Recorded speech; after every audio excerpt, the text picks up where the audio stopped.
Hello, today we'll discuss Ind AS 116 leases. Lease liability is the present value of future cash outflows. How to calculate the lease liability? If the cash outflows are 10 lakh rupees for 5 years and the rate of interest is 10%, 10 lakh into 1 divided by 1.10 10, 10 for year 1. For year 2, it will be 10 lakh into 1 divided by 1.10 raised to the power of 2. For the year 3, it will be 10 lakh into 1.1 divided by 1.10 raised to the power of 3. For year 4, it will be 10 lakh into 1.1 divided by 1.10 raised to the power of 4.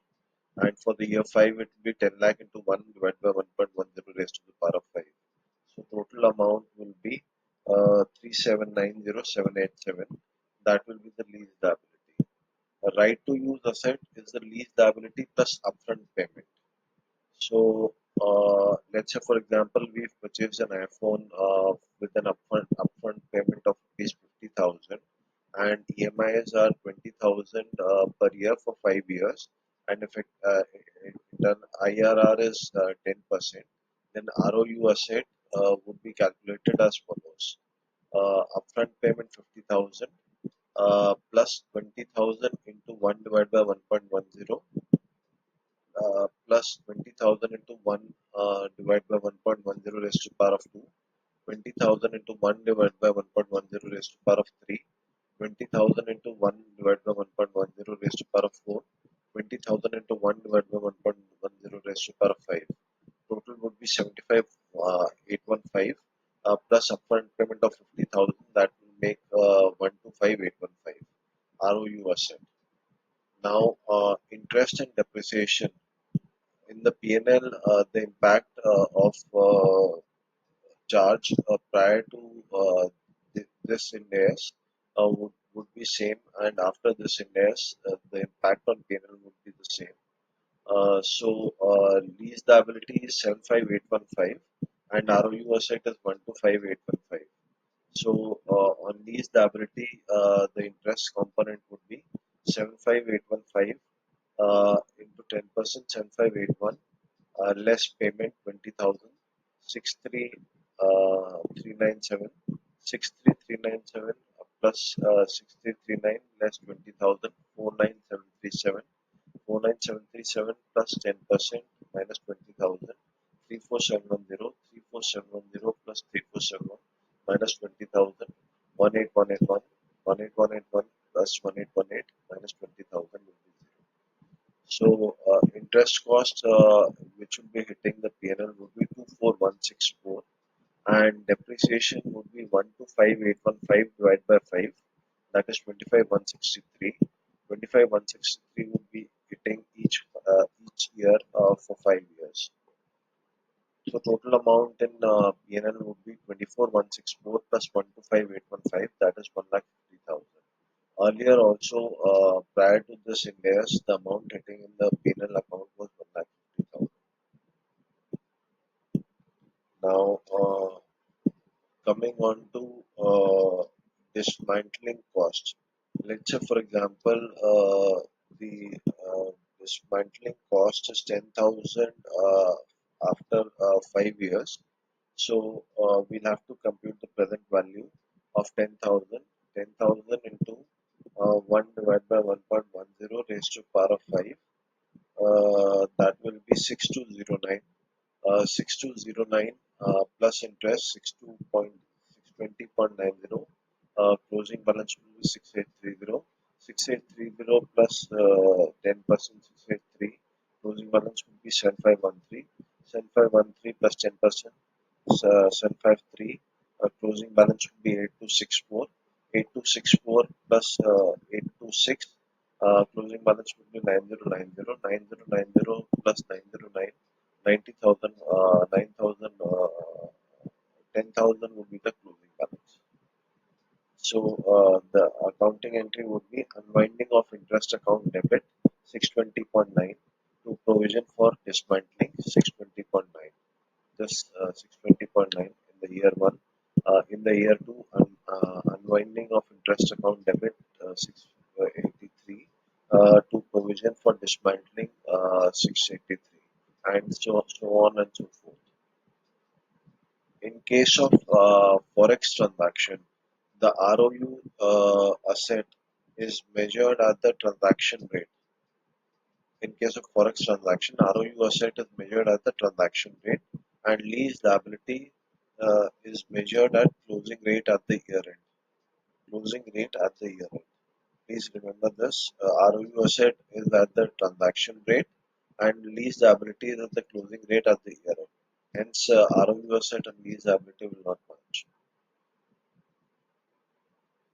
in in sale and leaseback transactions, uh, uh, prior to to the changes made in Ind AS 116 in this year, any variable payments which were not based on index was not recognized as a lease liability.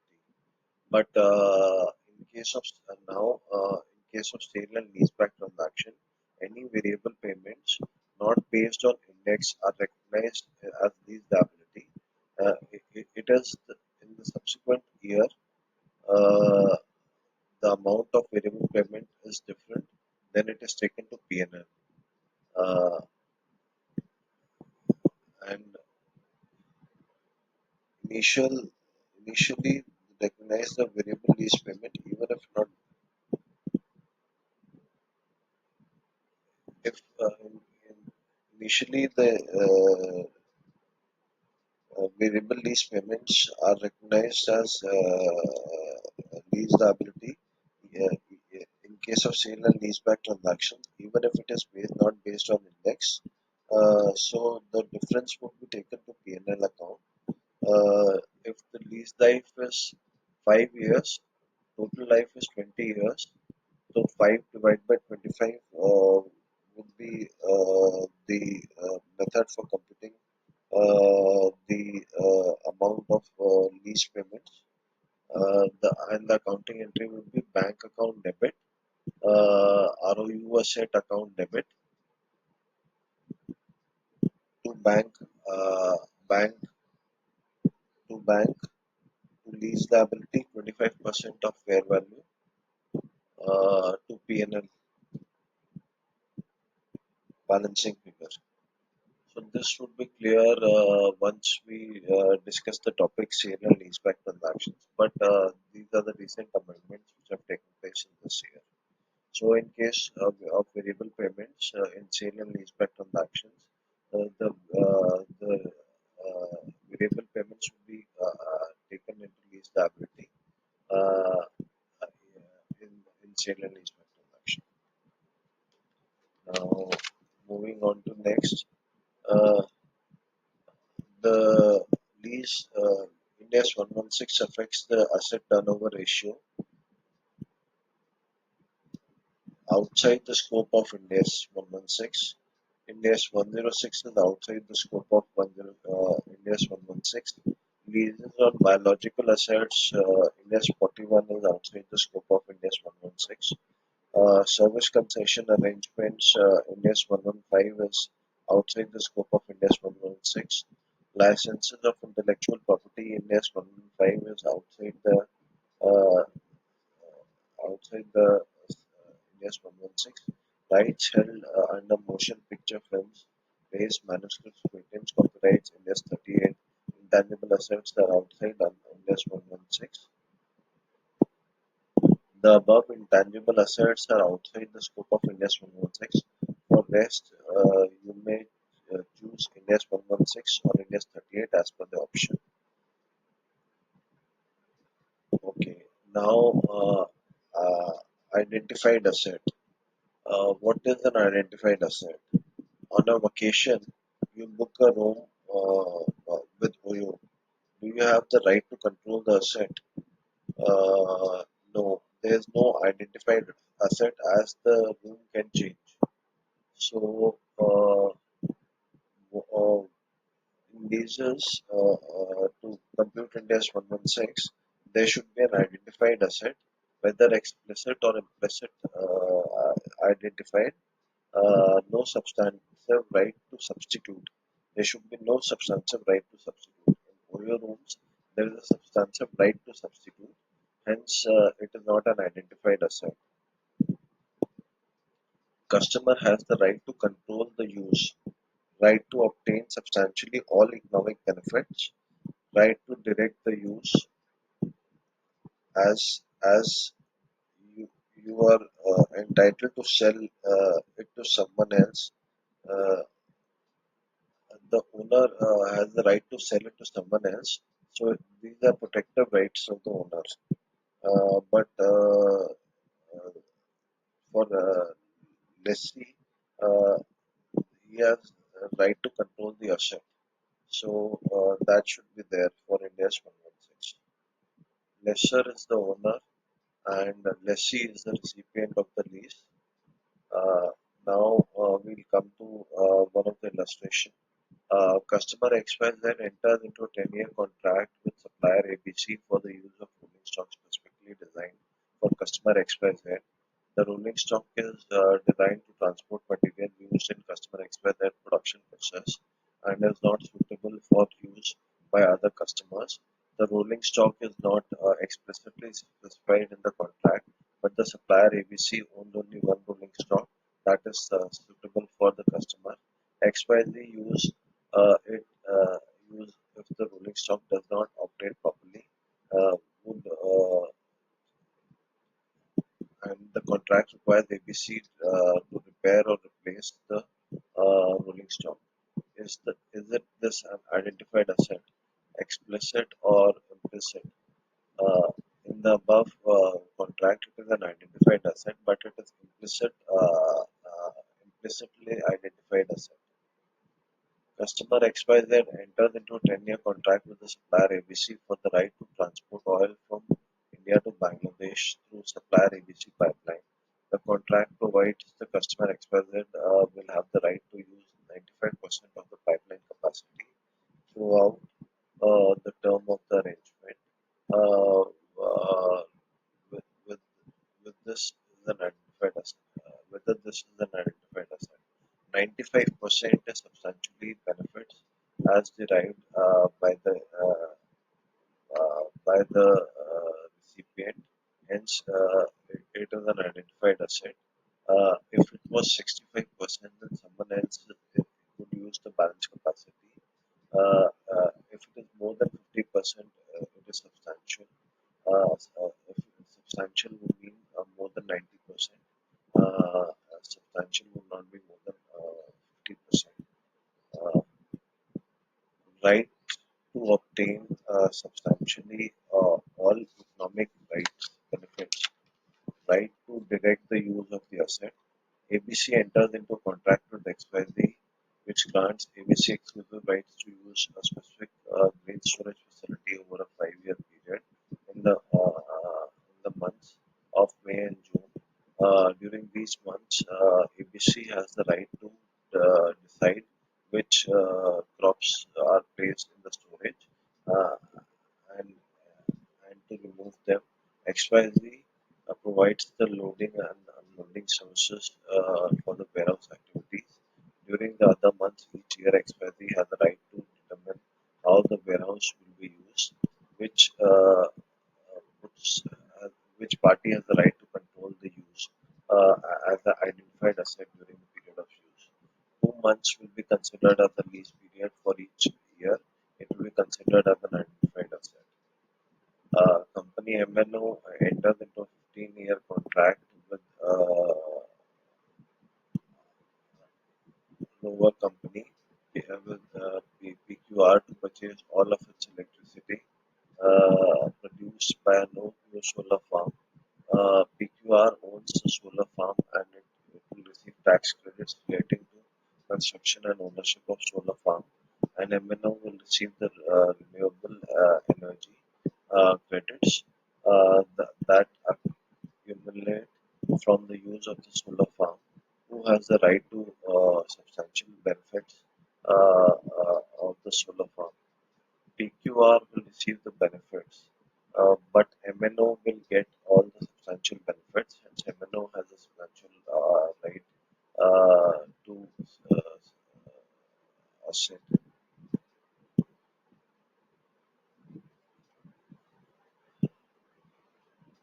Customer X enters into a contract with supplier Y to use a vehicle for 5-year period. The vehicle is identified in the contract. Supplier Y cannot substitute another vehicle unless the specified vehicle is not operated under the contract. Customer X operates the vehicle and directs others to operate the vehicle. Customer X decides how to use the vehicle. For example, throughout the period of use, customer X decides whether the vehicle goes well or whether it is used by any other customer. Customer X can also change the decision throughout the period of use.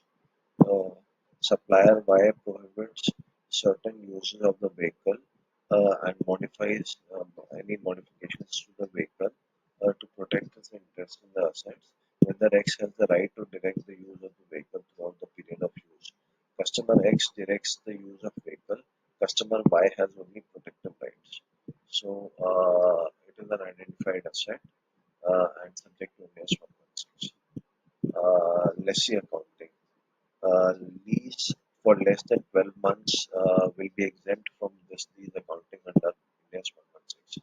So any lease which is less than 12 months will not be subject to lease accounting under Ind AS 116.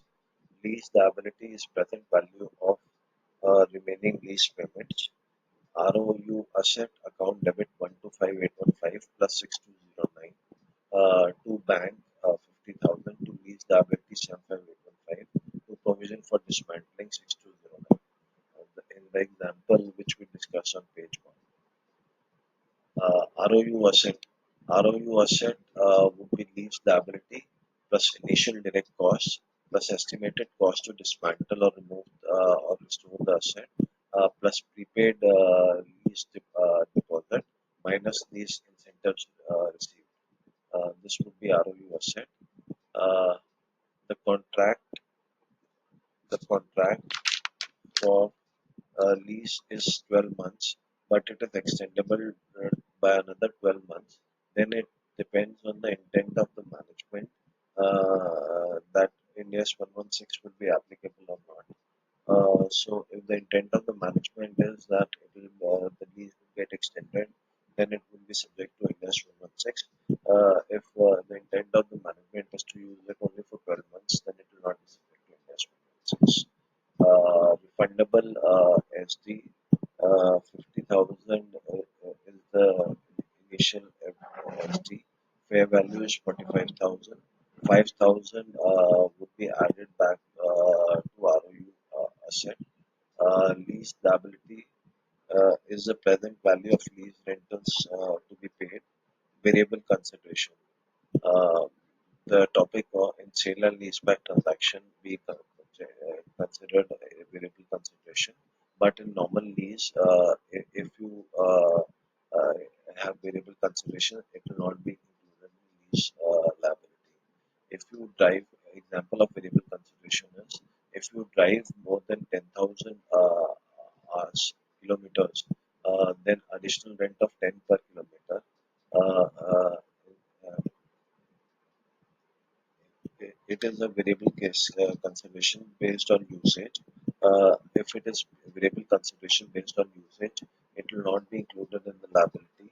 If it is based on index, then it will be included in lease liability. If it is based on usage, it will not be included in lease liability. If it is based on index, it will be included in lease liability.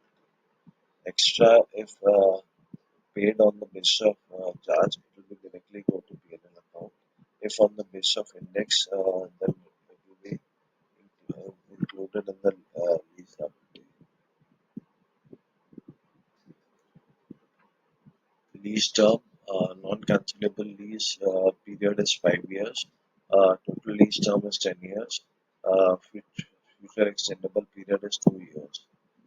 What is the lease term considered here? In this, it will primarily depend on the intent of the management.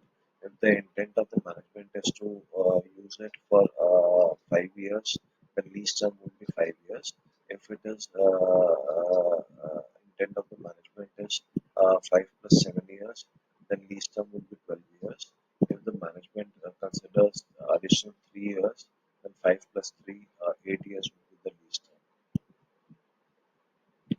Guaranteed residual value, laptop taken on rent, use it for 5 years, and after 5 years, guaranteed residual value would be 15,000.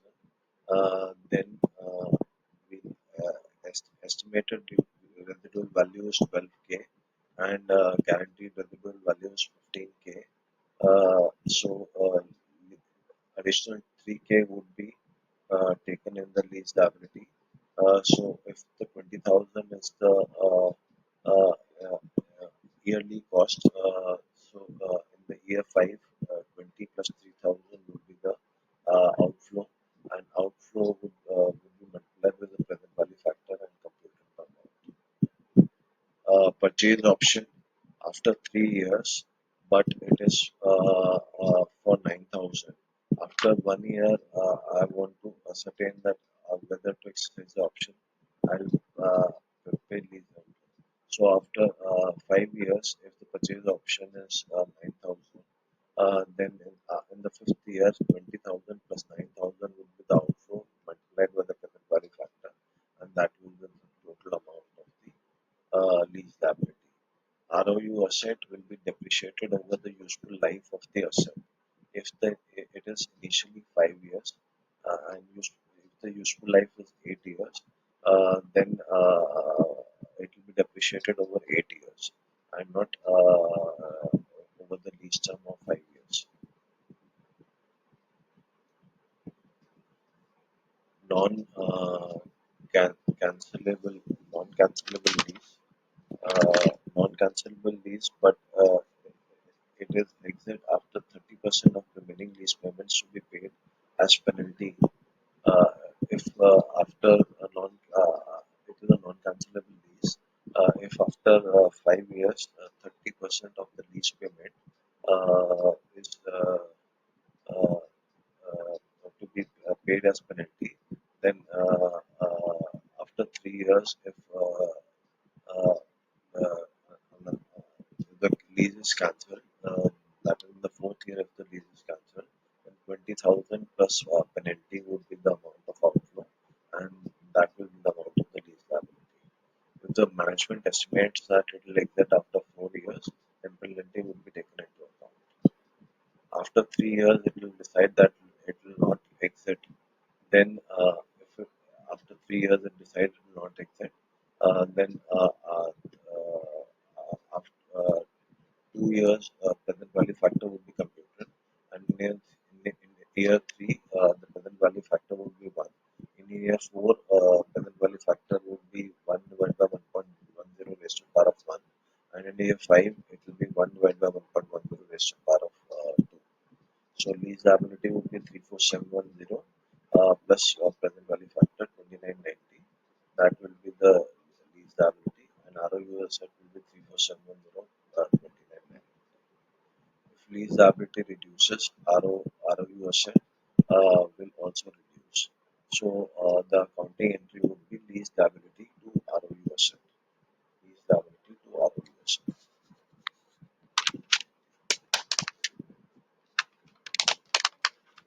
Lessee point of view, there's no from lessee point of view, there's no concept of operating lease or finance lease. But from the lessor point of view, there is concept of operating lease and finance lease. So straight line method of depreciation is used in leases. Straight line method of depreciation is used in leases.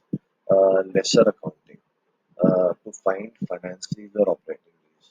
Anything which is not a finance lease is an operating lease.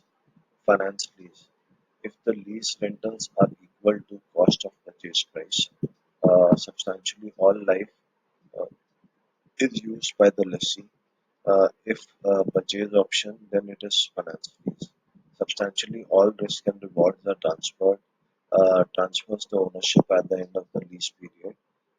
Specialized nature can be used for the specific purpose only. Then it is a finance lease.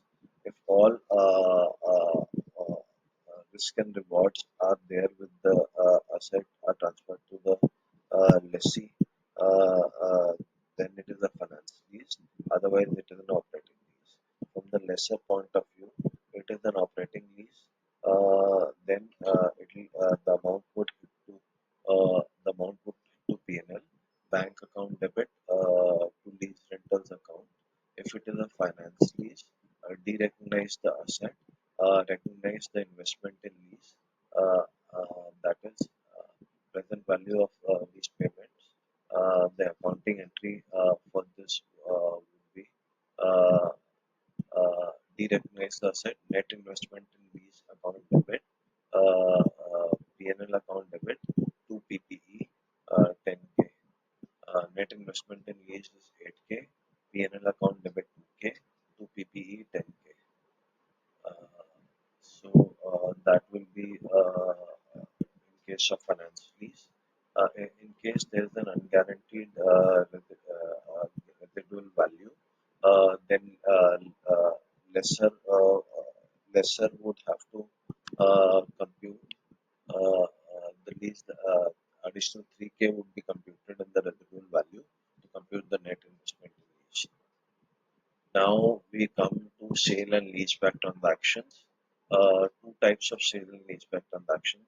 Sale and leaseback transactions which do not result in actual sale, and sale and leaseback transactions which result in actual sale. So if A has a machine, it sells to B. B is the owner of the machine, and it gives a lease to A, and it is an sale and leaseback transaction, and the intention is to if in sale and leaseback transaction the intention is to raise finance, then it is a financial instrument.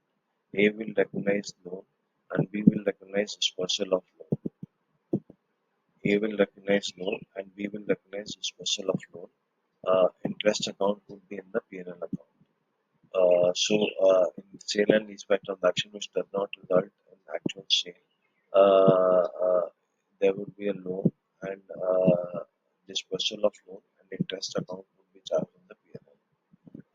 In case of sale and leaseback transaction, where which results in actual sale, then uh, ROU asset would be carrying amount into present value of lease payments divided by fair value. So this would be clear from the example. On 1st April 02, company X bought a machine of rupees for rupees dollar 6 lakh.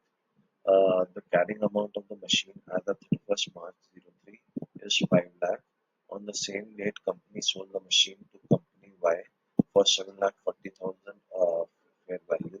The company X took the machine on lease for 5 years, remaining useful life at 1 lakh 60,000 in arrears. The present value of lease payments is 7 lakh, and that this transaction qualifies as actual sale.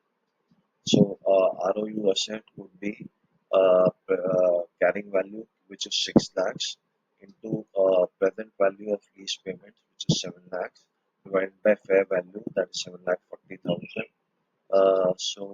This will be ROU asset. Total gain on sale would be 7 lakh 40,000 minus carrying amount 5 lakhs. Carrying amount of the machine is 5 lakhs, sorry, 5 lakhs, 7 lakh 40,000 minus 5 lakhs, 2 lakh 40,000. Gain on rights retained, 2 lakh 40,000 into 7 lakhs divided by 7 lakh 40,000, 227,027. Gain on rights, gain on rights retained, uh, gain on rights, gain on rights consumed, it will be 2 lakh 40,000 minus 227027, that is 12,973. So the accounting entry would be bank account debit with 7 lakhs, 7 lakhs, uh, bank account debit with 7 lakh 40,000. 7 lakh 40,000 is the fair value. Sold the machine for 7 lakh 40,000. 7 lakh 40,000 is the value. Bank account debit 7 lakh 40,000. ROU asset account debit 5 lakh into 7 lakh divided by 7 lakh 40,000. To asset account 5 lakhs. 5 lakhs is the asset account. To lease liability 7 lakhs. To lease liability 7 lakhs. And to P&L account balancing figure which will be 12,973. Now, to give another example, company X bought a machine for rupees 8 lakh. The carrying amount of the machine as of 31st March uh, is 6 lakhs. On the same date, company X sold the machine uh, to the for 8 lakhs. Fair value is 7 lakh 50,000.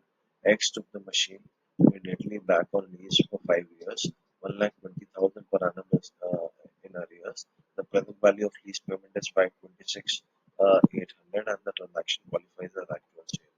So bank account debit 8 lakhs, ROU asset account debit 526 800 minus 50,000. 8 lakh minus 750 minus 50,000 into uh, uh, into uh, carrying value 6 lakh, carrying value 6 lakh divided by fair value 7 lakh 50,000, fair value 7 lakh 50,000, so 381 440 to asset account, to asset account 6 lakhs, to asset account 6 lakhs, to lease liability 526 800, and to gain on sale 54 650, which will be the balancing figure.